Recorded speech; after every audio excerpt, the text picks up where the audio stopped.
Hello viewers, I'm your host Pratiksha Mishra with another episode of South Asia Focus. Let's begin the show. As the US raises tariffs on Chinese goods, India finds itself in a strategic sweet spot. With a 90-day tariff break from Washington, New Delhi has a rare chance to strengthen its role in global supply chains. Sectors like textiles, electronics and auto parts are already gaining traction. If India leverages this window, possibly with a US-India trade deal, it could boost exports and emerge as a key global manufacturing hub. What happens with China? As the US escalates its trade offensive against China, with tariffs reaching up to 145%, India finds itself in a strategic sweet spot. In a bold move, Washington has announced a 90-day tariff hiatus for nations like India, giving New Delhi a rare opportunity to strengthen its role in global supply chains. While China faces punitive duties, India's moderate tariff regime and growing ties with the US position it as a practical China plus one alternative. American buyers, multinationals, and global planners are now eyeing India more seriously for industries once dominated by Chinese exports. Instead of retaliating, India is choosing diplomacy, a move industry leaders see as pragmatic and forward-looking. It will hurt India's industries across the board. Some industries they may gain because of the higher tariffs on the other nations, but since there is no predictability of the tariffs, I don't think any investor will be taking risk of investing in any country. So theoretically, we say India may gain on say labor intensive sectors and other sectors because of higher tariffs on China or Vietnam or even Bangladesh. India stands to benefit from shifting global trade patterns, with export-driven sectors like textiles, electronics, auto parts and gems and jewelry poised for rising demand as buyers seek alternatives to China amid rising tariff hikes. This shift could reinvigorate the Make in India initiative as multinationals diversify their sourcing strategies. The current tariff truce also coincides with growing speculation about a US-India trade deal, which could ease regulatory barriers and deepen bilateral trade ties. We are hopeful, especially with the President Trump saying he has a good chemistry with our Prime Minister and he says he's a friend. Our chance of getting a good bilateral deal is fairly good, and I'm optimistic on it. प्रधानमंत्री मोदी जी और president Trump ने फरवरी में ही निर्णय ले लिया था कि हम आपसी संबंध बढ़ाते हुए बायलैटरल ट्रेड एग्रीमेंट एक ऐसा करार करेंगे जो भारत और यूनाइटेड स्टेट्स के बीच व्यापार को सरल भी करेगा, 500 बिलियन तक यानी आज से 2.5 गुना बढ़ाने का काम भी करेगा. Experts caution that while Indian industries may face short-term disruptions, the long-term potential is significant. India and the United Arab Emirates are taking bold steps to elevate their long-standing relationship into a future-focused strategic partnership. With high-level visits, strengthened defense cooperation and a renewed push for trade and innovation, both nations are aligning their economic and geopolitical interest. Take a look. India and the United Arab Emirates share a rich and multifaceted relationship characterized by deep historical ties, robust economic engagement, and vibrant cultural exchanges. In a landmark visit that underscores the growing partnership between the two countries, Sheikh Hamdan bin Mohammed, the Crown Prince of Dubai, visited New Delhi and met with Indian Prime Minister Narendra Modi to explore new avenues for collaboration. Their discussions focused on strengthening the India-UAE comprehensive strategic partnership with an emphasis on key sectors such as trade, investments, defense, energy, technology, education, sports, and cultural exchange. Further strengthening this momentum, Indian Minister of Commerce and Industry Piyush Goyal addressed the Dubai India Business Forum organized by Dubai Chambers in Mumbai. I would encourage businesses on both sides to take forward the huge untapped potential in this relationship. Whether it's nuclear energy, whether it's critical minerals, renewable energy, green hydrogen, artificial intelligence, fintech, food security, cutting-edge technologies, powering our manufacturing base, and so much more. I am sure together we can work for the shared prosperity of the people of the United Arab Emirates, the people of Dubai, and the people of India. Looking ahead, both countries are also seeking new opportunities from industry and business to elevate their strategic partnership. From logistics and infrastructure to investment and innovation, the partnership has expanded well beyond traditional sectors, driven by the Comprehensive Economic Partnership Agreement, which has become a cornerstone of bilateral growth. I would like to express our appreciation to the Government of India for its continued commitment to strengthening bilateral partnership between our two nations. The transformative impact of the CETA agreement is increasing bilateral trade is a testament to our strong relation and potential.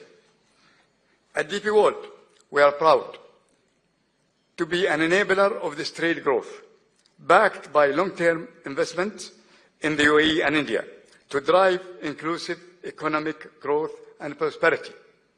We continue to invest in strategic assets, multimodal logistics, digital trade solutions to transform supply chains. As India and the UAE continue to build a multi-dimensional strategic partnership, the focus on trade and economic integration has never been stronger. From ancient spice routes to today's smart ports, our connections have continued to evolve and grow stronger. Today, India remains one of Dubai's most strategic and valued partners. Non-oil trade between our markets actually reached $38.7 billion. This is only during the first 9 months of 2024, achieving a year-to-year growth of almost 19%. The UAE-India Comprehensive Economic Partnership Agreement, which is now approaching a third anniversary, is continuing to unlock the potential of our trade relations and actually deepen our economic ties.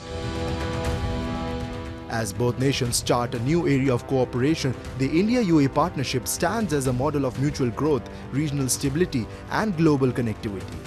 With shared ambitions and strategic vision, the future of this dynamic relationship holds immense promise.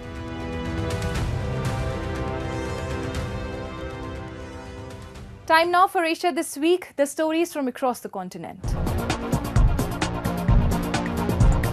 Pakistan's textile sector is looking at opportunities to grab business as the US and China steadily hiked tariffs amid an escalating trade war, the head of the country's textile council said on Wednesday.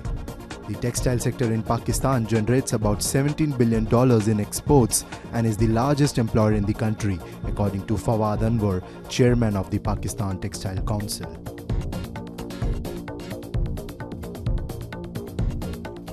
Thousands of Afghan refugees continued to stream across the Torkham border on Monday after Pakistan intensified its deportation campaign, forcing undocumented Afghans to leave the country, many of whom had lived there for decades. In March, Pakistan's Interior Ministry reiterated its directive for all illegal foreigners and Afghan citizen card holders to leave the country by March 31st, warning that deportations would commence from April 1. Han Dong-hoon, a former leader of South Korea's ruling People Power Party, announced his bid for the presidency on April 10. South Korea will hold a presidential election on June 3 after former President Yoon Suk-yeol's impeachment stemming from a December martial law declaration was upheld on April 4. Han is considered a top conservative contender. He was a particularly vocal opponent of Yoon's martial law declaration. More than 15 years after the horrific 26/11 Mumbai terror attacks, India has secured a major breakthrough. Tahawwur Rana, an accused conspirator and close associate of David Headley, has been extradited from the United States and is now in Indian custody. This marks a significant diplomatic win for New Delhi and brings renewed global focus on Pakistan's long-standing support for cross-border terrorism.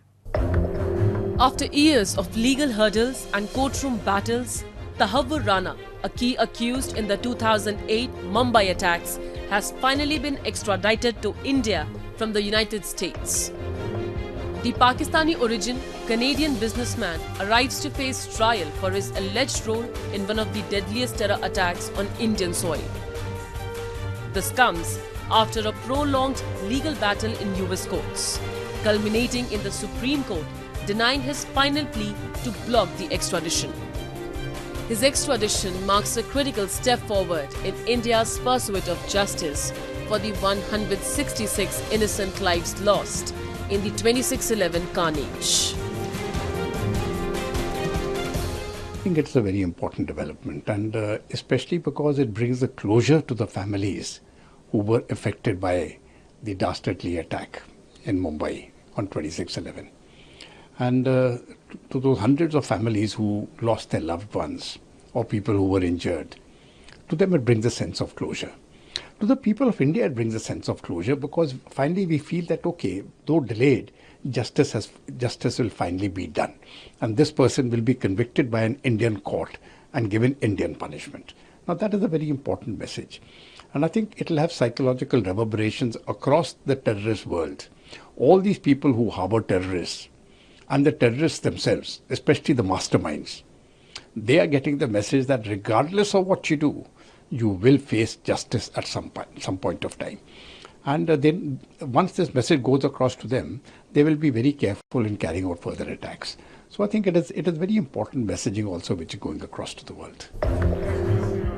Earlier this year, during Indian Prime Minister Narendra Modi's visit to the US, President Trump approved the extradition of Tahawwur Rana to face justice in India. My administration has approved the extradition of one of the plotters and one of the very evil people of the world, and having to do with the horrific 2008 Mumbai terrorist attack, to face justice in India. Rana was earlier convicted in the US for his links to Lashkar-e-Taiba, the terror group that plotted and executed the attacks from Pakistan. A US court convicted him of helping plot an attack against a Danish newspaper that printed cartoons of Prophet Muhammad, but cleared him of the charge of planning the 26/11 Mumbai attacks. Although Rana was acquitted, the trial brought his close links with David Goldman Headley, also known as Daud Gilani, a Pakistani-American Lashkar-e-Taiba operative and one of the main conspirators behind the Mumbai attacks, into the public domain. Headley, who is serving a 35-year sentence in the United States, surveyed targets across Mumbai with Rana's logistical and financial support, posing as a businessman setting up a branch of his immigration consultancy. This cover allowed Headley to make multiple visits to India to scout targets like the Taj Mahal Palace Hotel, CST railway station and the Jewish Community Centre, Nariman House. Rana now faces trial under several sections of the Indian Penal Code, including criminal conspiracy, murder, waging war against India and aiding terrorism. He is accused of committing war against India. He is accused of committing murder in India. He is accused of committing forgery in India because he used his immigration business as a cover to give David Headley the visa papers and his travels, etc. So Headley, when he did reconnaissance of the hotel and locations, he did it on behalf of his company, showing as a business reason for his visit to India. So he's accused of forgery. And lastly, but not the least, he's accused of terrorism. So in all of these cases, Indian courts will try him. The 26/11 Mumbai attacks remain one of the most horrific acts of terrorism in India's history. Over the course of 60 hours, 10 heavily armed terrorists from Pakistan-based Lashkar-e-Taiba targeted prominent locations in Mumbai. The attacks left 166 people dead and over 300 injured, sparking global outrage and exposing the scale of cross-border terror emanating from Pakistan. While the extradition of Tahawwur Rana marks a significant legal and diplomatic achievement for India, it also casts a renewed spotlight on Pakistan's continued support for terror networks. Despite global pressure, Islamabad has failed to dismantle Lashkar-e-Taiba. Its founder and the 2611 mastermind, Hafiz Saeed, continues to live freely in Pakistan, despite being sanctioned by the United Nations and the United States. More than a decade after 26/11 in Mumbai, India has consistently raised concerns over Pakistan's unwillingness to act against terror outfits operating from its soil. The extradition of Rana, who played a key role in enabling the Mumbai attacks, underscores the urgent need for international accountability. The vibrant celebrations of Ram Navami brought together communities across India, uniting devotees in a shared expression of faith and joy. In Ayodhya, the atmosphere was electrifying, filled with the glow of thousands of earthen oil lamps and the creativity of enthusiastic students painting colourful murals. As festivities continued into the evening, residents and visitors alike revelled in the spirit of togetherness. The auspicious festival of Ram Navami was celebrated with great enthusiasm throughout India, as devotees expressed their joy and devotion in honor of the birth of Lord Rama, a revered figure in Hindu mythology.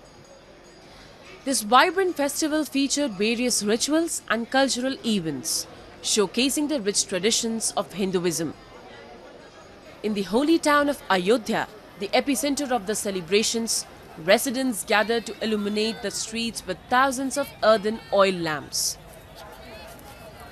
भगवान राम का जन्मोत्सव आज अयोध्या में मनाया जा रहा है और उसी के उपलक्ष्य में अयोध्यावासी जो है भगवान राम के जन्म के उपलक्ष्य में जो है यहाँ दीपक जलाएंगे और लगभग 2.5 लाख दीपक की व्यवस्था हम लोगों ने की है. Enthusiastic students were seen making bright, colorful murals of the Hindu deity. In the Hindu religion, Lord Rama is the 7th incarnation of Lord Vishnu and is believed to be a symbol of the triumph of good over evil. सारे बच्चे अपने मनोबल के साथ, उत्साह के साथ आए हैं दीपक जलाने. राम का जन्म दुनिया को दिखेगा कि हम कितने खुश हैं अयोध्यावासी. Families and friends gathered to partake in the celebrations, sharing in the joy and devotion that characterized this auspicious occasion. The vibrant atmosphere reflected a deep communal spirit as individuals from all walks of life united to honor the birth of Lord Rama. Laughter, prayers and heartfelt conversations filled the air, creating a sense of togetherness that was palpable. आज भगवान का जन्मोत्सव बड़े धूमधाम से मनाया गया. आतिशबाजी और शाम को लाइटिंग, फूल बंगला वगैरह होगा. रामनवमी को कहेंगे बहुत सारा सभी बिहार वासियों, देशवासियों को बहुत सारे शुभकामनाएं और भगवान की आस्था से दर्शन करें और आगे बढ़े, सबकी मनोकामना पूरा करें. The vibrant celebrations of Ram Navami not only honored Lord Rama but also reinforced the bonds of community, faith and hope among the people. With each oil lamp lit, the spirit of togetherness shone brighter, reminding everyone of the enduring values of love and unity that transcend barriers. A celebration of faith, colour and unity, Ram Navami lights up hearts across India. And with that, we come to the end of this week's episode. See you next week. Till then, goodbye and take care.